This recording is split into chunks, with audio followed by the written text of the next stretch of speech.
vlog, and for today's video, another unboxing tayo. So, kauwi lang namin ng asawa ko, gabi na, alam ko yan.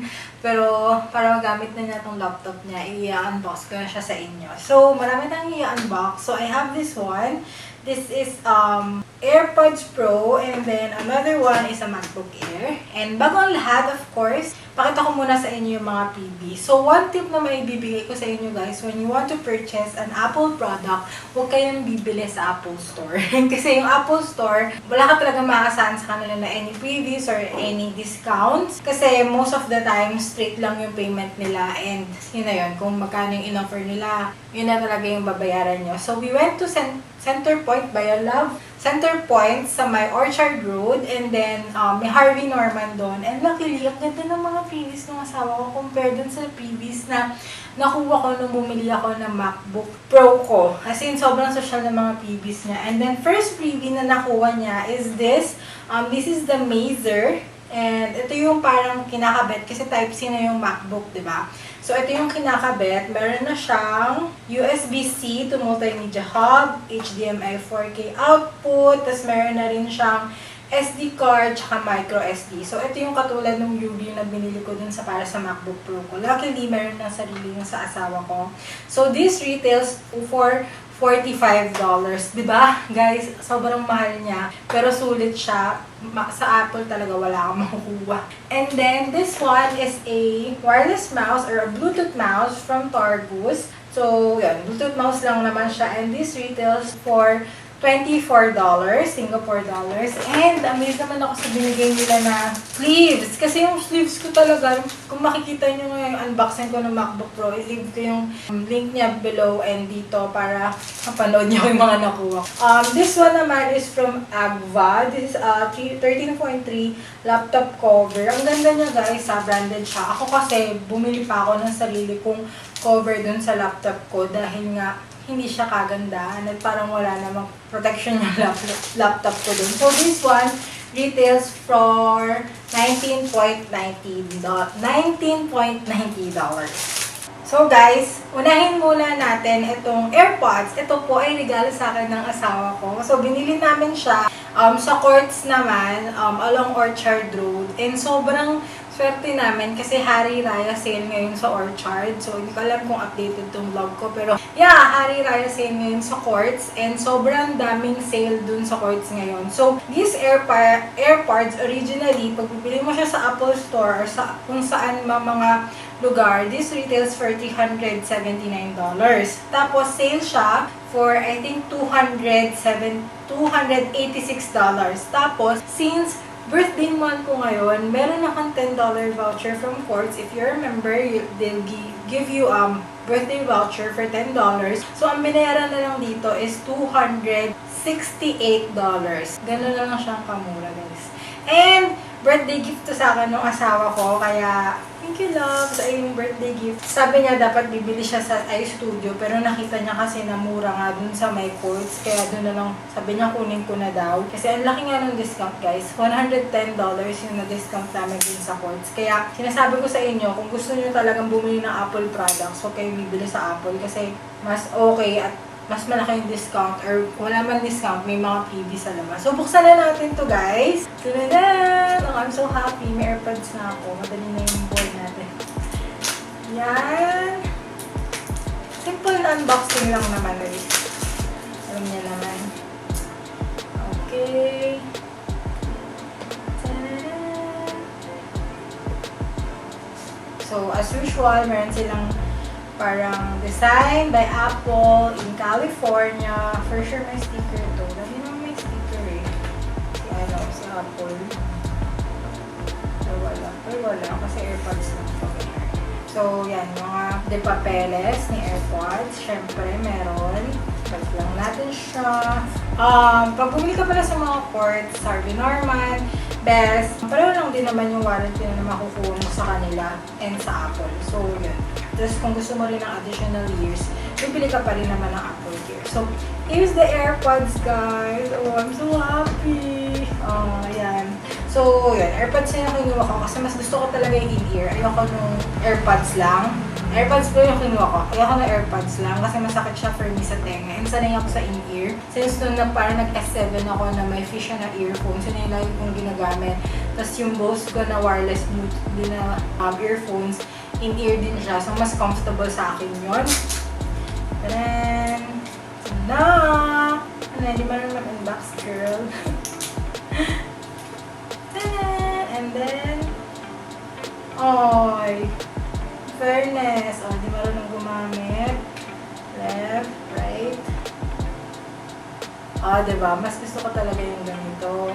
Ayan. So, hindi ko alam kung mag-connect siya. I-connect ko to later. Hindi pa ako marunong. Pero, yes, yun lang. Yung laman ng AirPods. Ayan, guys. Ayan, kumukonect na siya sa phone ko. Dalawa yung phone ko kasi dito. So, ayan, kumukonect siya sa phone ko. Ito yung aking personal phone. Tapos, nag-notify din siya dito sa aking, makikita niyo yung sarili ko. Nag-notify din siya dito sa aking support sa office phone ko. Kasi, naka-remote yung camera para makikita ko. Nakikita ko kung tama yung angle. But, yes, ito yung perks ng AirPods din pag naka-iPhone ka. Alam niyo naman na yun, guys. So, yun. And then, ano pa ba laman sa loob? May charger na siya. But, before that, ito, may mga extra buds sa loob. Pero hindi ko muna bubuksan, guys. Kasi, hindi ko pa siya gagamitin. But, meron siyang extra nung, ito, yung part na to. Ito, yan. May extra siya. So, good thing yun para pag na-burn out na siya, mapapalitan natin. Ayan, merong 4 pairs. I guess iba-iba din yung size. Usually, pag in-ear, iba-iba yung size. So, may small and may large. Yun, small and large. Siguro yung nakasaksak dito, yun yung medium size. Nung bumili din kasi ako ng in-ear ko na bot, actually, hindi naman siya sira. Gusto ko lang ng AirPods Pro kasi naka-iPhone na ako. So, mabilis ko na. Ibang arte. Pero, yes, yung boss ko, ganun din. Merong small, medium, and large na mga in-ear. Pero, I think medium is okay with me. So, buka dito sa mga extra buds, and a charger. Yun, charger. So, gamitin nyo na lang yung phone charger. So, extra na naman tayo na wire kasi yung isa kong phone na iPhone XR ko, may wire din yun, extra din yun, tapos extra. Kasi yung wire lang ito yung ginagamit ko, yung iPhone 12 Pro ko, yun na yung ginagamit ko. So, that's it. Wala nang laman, guys. Yun lang yung laman ng ating AirPods. And then, sunod naman, guys. Balik natin ito para hindi tayo makalat. Okay, next is the MacBook Air. So, okay, this MacBook Air, hindi to sa akin. So, ako lang yung mag-unbox kasi asahan nyo naman mag-unbox ko ng asawa ko, hindi na mag-unbox for you guys. Ako lang talaga ang mag-unbox dito. So, yes, a MacBook Air lang yung binili niya kasi hindi naman siya heavy user ng laptop. Usually, ginagamit lang niya to for documentation, lalo na pag nag-study siya ng stocks niya, and nag-stock siya tuwing umaga. So, yun lang. Kasi nahihirapan siya yung luma niyang laptop, sobrang bagal na. And pag ginagamit niya yung office laptop niya na parang nababagay lang siya na nakikita niya yung work niya habang nagsistock siya. So, mas gusto niya na may personal laptop siya. And finally, nag-in na siya. Kasi sabi ko, mag-birthday ka naman na. So, sa July pa. Pero yun, sabi ko, mag-birthday ka naman na. Well, might as well, bigyan mo naman yung sarili mo ng something para masabi mo na, ito, regalo ko sa sarili ko ng birthday ko. So, wala na siyang plastic, guys, kasi tinry na siyang buksan ni Kuya. First time ko nakaranas na tinry nila yung item kasi yung MacBook ko hindi niya yung tinry. So, okay, wala na tayong plastic na tatanggalin, but here's the laptop. Wait, ibababa ko kasi nakikita ko yung hair. Hindi niyo kita. Okay, guys, tanggalin na natin. So, nakikita niyo naman na, diba? Kita ko na nakita. Diba? Ngayon ko lang ginagamit yung remote ng camera ko. Tagal-tagal ko nag-TTS, no? Ngayon nagagamit ko na siya. So, unti-unti na kami nag-transition sa Apple products. Well, for me, they are worth it. Lalo na yung MacBook. Sobrang tagal ng buhay niya. Kaya na, ko rin ang asawa ko. So, bago ang lahat, siya ang mag-unboxing. Sabihin ko muna yung specs nitong laptop na to. So, this is a MacBook Air 13-inch. Meron na siyang M1 chip. So, mas maganda yung chip nito kaysa dun sa Pro ko. And this is 8GB unified memory with 256GB SSD. So, yun lang naman. And then, space gray din yung kinuha niya. Actually, ayaw niya ng space gray. Kasi sabi niya sa akin, magkakapareho tayo ng kulay ng laptop, magulo, hindi mo alam kung ano yung makukuha mo. Diba, parang ang laki ang problema niya. So gusto niya mag-rose gold. Sabi ko, ka naman mag-rose gold, pero pang babae. Yung totoo ba? And wala kasing available na ibang color. Yung silver, walang available na ganun sa mga retail stores. Meron lang sila sa mismong Apple Store. And yun nga, ayaw nga namin sa Apple Store kasi wala naman kami makukuha dun. So, yes, inside is, meron tayong wire as well. Naliloko kami ni Kuya. Tinanong kasi ang asawa ko, it has charger, right? So sabi niya, yeah, MacBook so far have charger. Sabi niya ganun. Kasi yung mga phone ngayon, yung iPhone 12, wala ng charger. And nagulat ako na lahat ng new release na phone, like kahit yung SR, kahit lumang unit na siya, basta bago mo siyang bit, wala na rin siyang kasamang charger, guys. So magastos mag-iPhone ngayon kasi wala na silang charger. Anyway, wire. And then, of course, yung design by Apple in California. Kasama yan. Warranty card. Meron din. And, ay, ang liit nung, ang cute. Ang liit nung ano niya, charger niya, guys. Maliit to, compared dun sa Pro ko, mas malaki yung charger na yun. Ito mas maliit. Yung Pro ko ganito, siguro ganito. Wait, kunin ko pa kita kasi. So, just for comparison, guys, ito yung charger ng MacBook Pro ko, and ito yung charger ng MacBook Air. Diba? Sobrang liit. Totoo pa, girl. Ayun, mas maliit siya. Mas okay siya. Mas handy lang na kasi pag mag-uwi kami Pinas or mag-travel kami, tapos kailangan namin magdala ng laptop. Ayun, maganda siyang gamitin. So, ibabalik ko para ma-unbox naman ng asawa ko sa sarili. Kasi sa kanya ito eh, diba? So, balik lang natin yan. And then, yung reason pala kung bakit ako yung nag-pro, dahil nag-editing ako. So, hindi siya advisable for MacBook Air kasi wala siyang fan. But since nasawa ko documentation na yung gagawin na, okay lang sa kanya yung MacBook Air. And then, here's the MacBook. Okay. Pag gano'n, naka-unbox, sorry na lang. Hindi naman siya mahilig sa ganito, kaya kapay lang. Nakialam. Tadaan! Diba? Ang ganda niya. Parang pro lang. So, mas manipis siya. Yan, mas manipis siya. And, pag binuksan mo, diba? Wala lang siyang touch bar. So, basically, the same lang din naman sa Pro. Mas manipis lang to. And yun, yung major difference is wala siyang fan. So, mas mabilis siyang uminit. Lalo na kung nag-heavy ka na editing or nag-editing ka nga or nag-games ka, mas mabilis siyang uminit. Pero, if documentation lang, good na to. Wala na siyang problem. Sumisingit na si Siri. Okay, so, compare naman natin siya. Quick comparison lang with MacBook Pro. Okay, malinis na yung table natin. So, comparison naman, guys. So, on my right is my MacBook Pro and on my left is yung MacBook Air ng asawa ko. So, kung makikita nyo ba, mas manipis to. Pero mas pataas siya. Ito kasi pantay lang kasi nga Pro siya. Ang ganda na explanation. Pero kung mapapansin nyo guys, mas manipis talaga to. Wow, pag ito nabagsak ko isa dito sa ginagawa ko sa buhay ko. Ayan, diba? Makikita nyo yung difference na mas, kung ano yung mas manipis.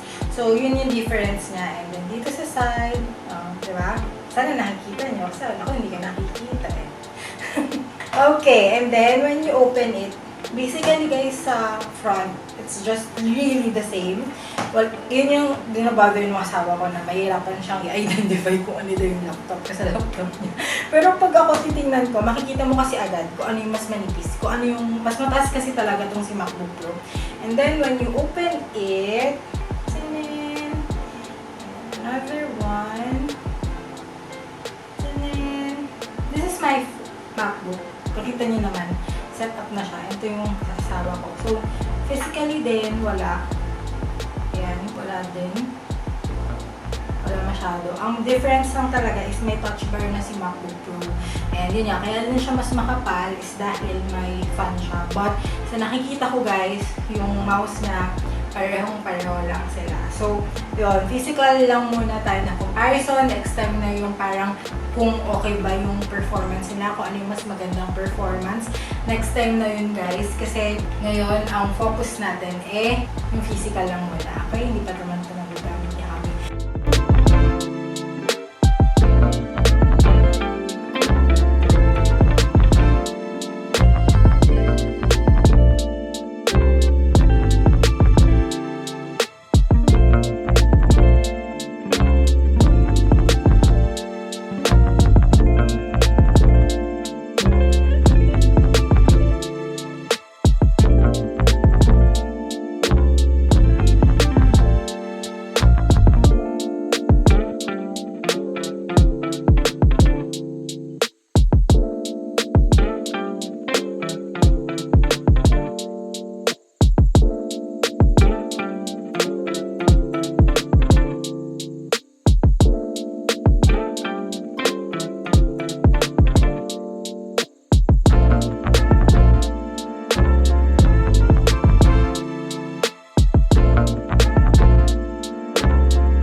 Alam nyo guys, tuwing nag-film ako, nalulobot ako. But anyway, yun, as what I'm saying nga kanina, nung nalobat tayo, no? If you wanted to buy Apple products, I suggest na bumili kayo sa mga retail merchandise, something, mga Harvey Norman, Best, and Course, and Challenger, mga ganyan. Kasi sila, usually, may freebies sila. And sa Apple, nagtanong kami talaga nagtatanong ako kasi, syempre, doon ka hahanap sa masulit. And mas okay talaga na nagka-canvas ka. Sabi nila, wala daw silang freebie, wala silang discount. So, ngayon, Hari Raya sale sa Quartz, meron siyang 10% discount. And then, yung ating nabili ngayon na MacBook Air. Ito yung MacBook Air. Ito MacBook Air na nabili natin, ano naman siya. Sa Harvey Norman, sobrang dami naman previous. Worth $150 yung previous na nakuha namin. So, sulit na siya, diba? Kahit papano. Kesa wala, yun yung lagi yung sinasabi sa asawa ko. So, thank you so much guys for watching sa ating unboxing and mini comparison ng ating MacBook Pro versus MacBook Air. Sana marami kayong natutunan. May natutunan ba kayo? Nanood lang naman kayo. Anyway, thank you so much for watching. Please like, subscribe if you haven't